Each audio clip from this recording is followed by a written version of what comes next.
नमस्कार मंडळी, जय शिवराय. 365 दिवस वाढ पाहता पाहता शेवटी अखेरीस तो क्षण आला, विजयादशमी. अर्थातच दसऱ्याच्या निमित्तानं दरवर्षीप्रमाणे याही आपल्या वर्षी किल्ल्याचं ओपनिंग सेरेमनी अर्थातच भूमिपूजन सोहळा 2025 तयारीला सुरुवात झाली. प्रथमतः आपल्या मंडळातील कांबळे काकी आणि मरळ काकी यांच्या शुभाचे दीप प्रज्वलनचा कार्यक्रम पार पडला. आपले अध्यक्ष साहेब यांच्या शुभाचे दरवर्षी आवर्जून बापूजी यांच्या शुभाचे श्रीफळ वाढवून या कार्यक्रमाला सुरुवात झाली.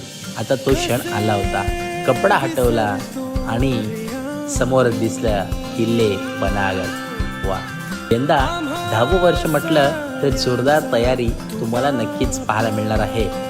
तर नक्कीच आपल्या किल्ल्याला भेट द्यायला यंदा विसरू नका आणि व्हिडिओला लाईक करा, शेअर करा, सबस्क्राईब करा. धन्यवाद.